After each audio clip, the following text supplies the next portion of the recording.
Hi, I'm David Jones from the Manor from Devon Cooking School.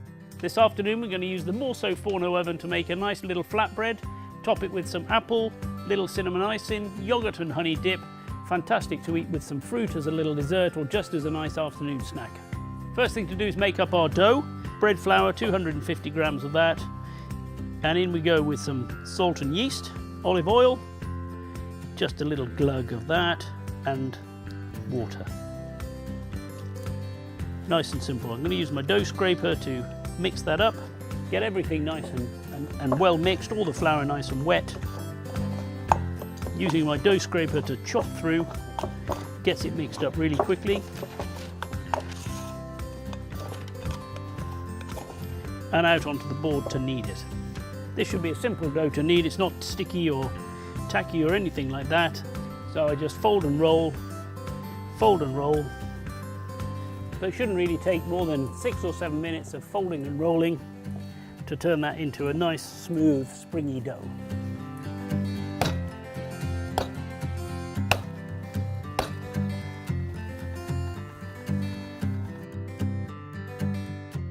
So there we are, a nice, smooth, springy, elastic dough.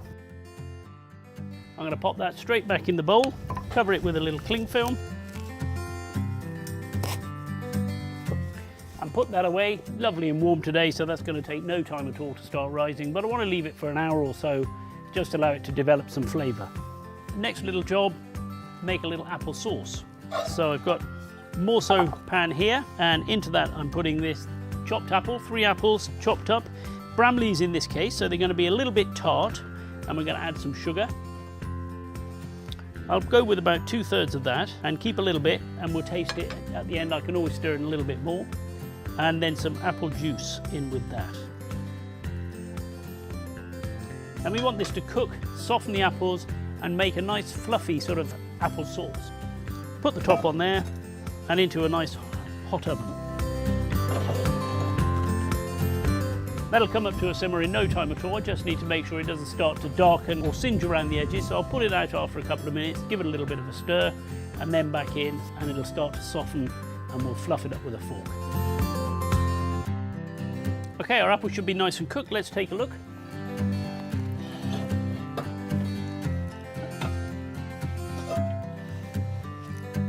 Sizzling away beautifully and really nice and soft.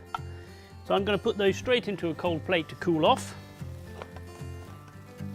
before we fluff them up. And I'll just have a little taste, just to make sure they're sweet enough. If not, we can add a dash more sugar.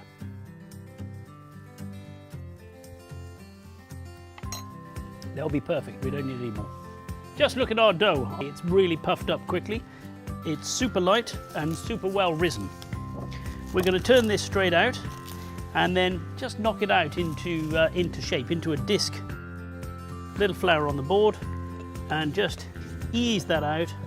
It'll make it really easy to shape if we don't disturb it too much. So there we are, flick that over, and I'm just going to use my fingertips in this case to dibble out the dough. And if I dibble it out, it'll have a lovely bubbly texture.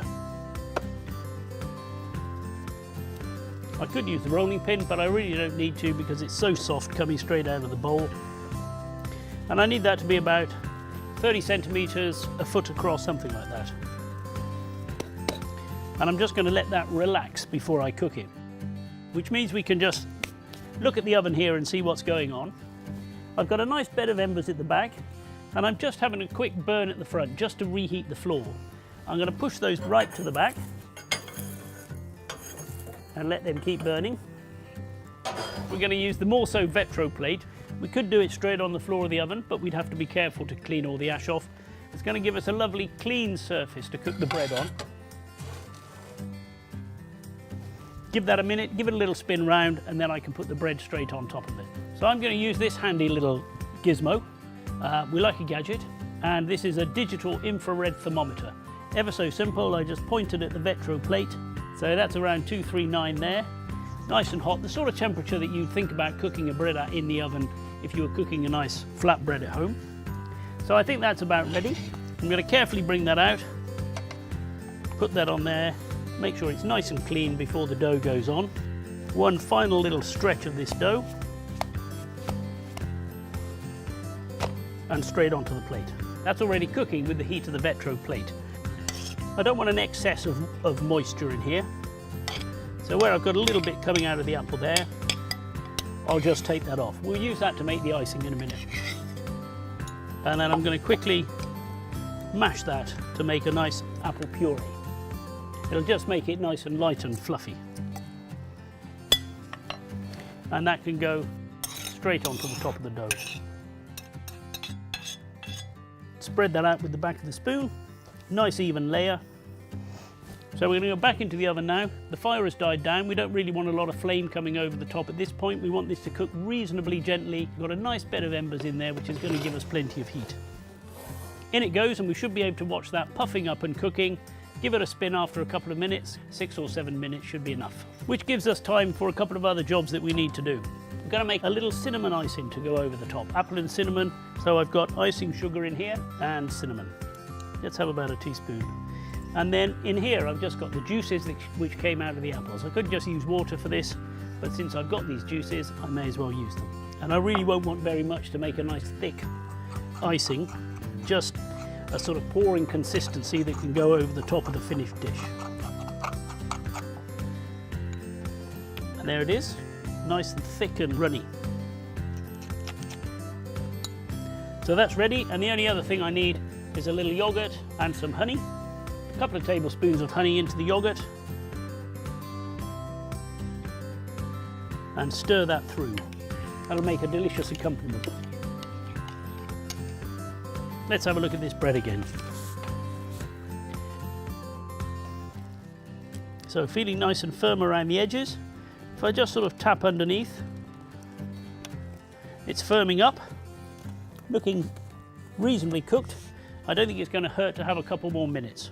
Never be afraid to assess what's going on with your cooking, especially with wood-fired oven cooking. We're never exact about times and temperatures when we're cooking with a wood-fired oven of any sort. And in this case, we think it's just going to need a couple more minutes. Put it back in for a couple more minutes.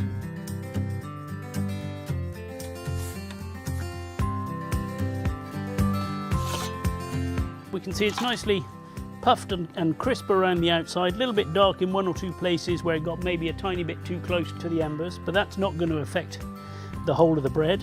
And if I just tap that underneath, I can feel that it's nice and firm and well cooked. So we'll let that cool a little bit, and then we can ice that, chop it up and serve it with some of the yogurt.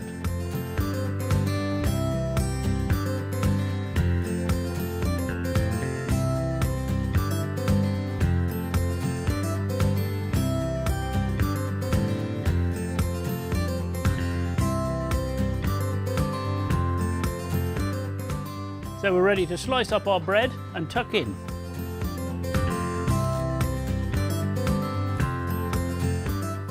Take a few nice slices out of there. And some of our yogurt honey dip to go with it.